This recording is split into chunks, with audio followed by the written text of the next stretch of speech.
Over the next few weeks of the Easter season, Jesus tells us of the coming of the Holy Spirit.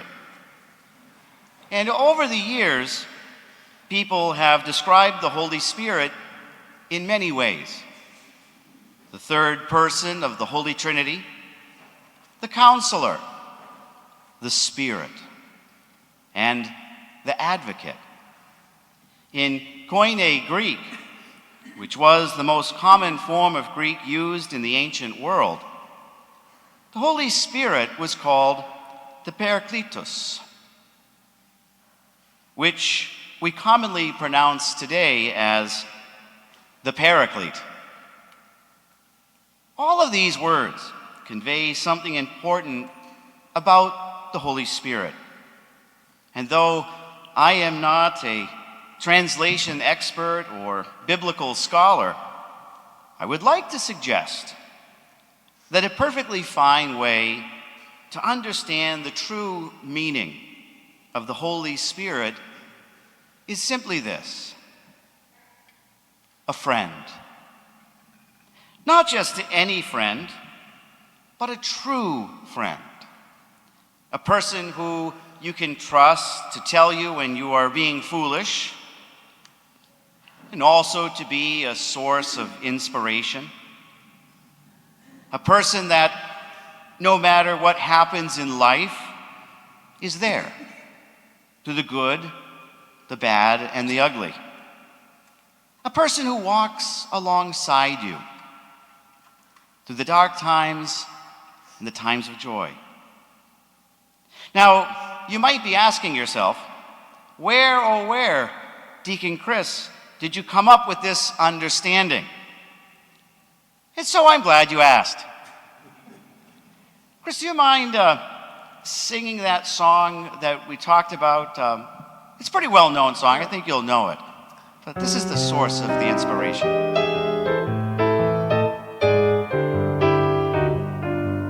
You know this one, right? You got a friend in me. You got a friend in me. When the road looks rough ahead and you're miles from your nice warm bed, you best remember what your old past said. Yeah, you've got a friend in me. Yeah, you've got a friend in me. One more time. And you've got a friend in me.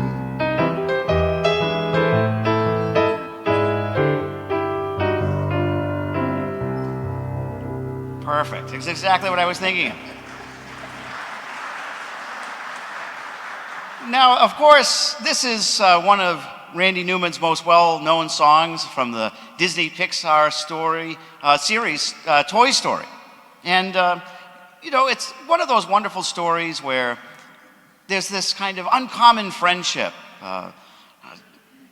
Two people that really don't know too much about each other, but through the different experiences in life, they draw together in this true and long-lasting friendship. And I think that's really what God is sort of sharing with us this week. That when we realize that God has sent to us a friend, a true friend in the Holy Spirit, a guide in good times and in bad, that's when we truly begin to understand the love that God has for us. And not only that, but the amazing power of that love that we are capable of in this life, of sharing with those who are in need. In our second reading today, St. Peter tells us how to walk with the Spirit in friendship to all people. He counsels us to walk with Christ always in our hearts and to counsel others to do so, not with pomp or arrogance or judgment and condemnation.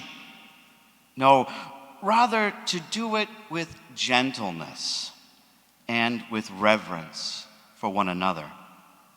That we are called to be confident in the hope of Jesus Christ and compassionate with those who do not know him, just as Jesus was compassionate and willing to lay down his life for us. In another part of John's gospel, Jesus says, "Greater love no man has than to lay down one's life for one's friends." Today, Jesus calls on all of us to lay down our lives and to take up a new life, guided by the Holy Spirit. And not only guided by it, but to be united to it. As Jesus says in the gospel, "I will ask the Father, and he will give you another advocate to be with you always, the Spirit of truth, whom the world cannot accept because it neither sees nor knows him."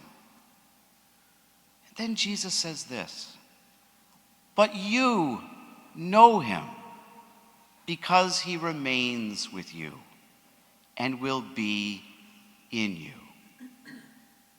No more intimate or beautiful a statement perhaps has ever been uttered.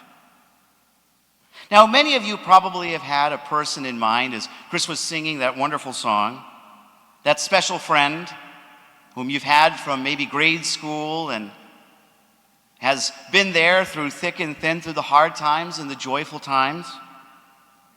That person that you know you can always rely on to help you shelter from sort of the batterings of this world, but also there to celebrate. For some of us, it might be a husband or a wife. That wonderful image of walking together through life, guided by the Holy Spirit. Maybe it's a friend. Maybe it's a colleague. Wherever we find that special person, we hear that song echo in our hearts and in that relationship, that you've got a friend in me. And we see them in our hearts and in our minds, and they bring us great joy and happiness. God asks us this day to think on this, that you and I have a true friend in the Holy Spirit, someone we can trust, someone who will guide us, someone who will always be there. Or in the words of Randy Newman, as the years go by, our friendship will never die because you have a friend in me.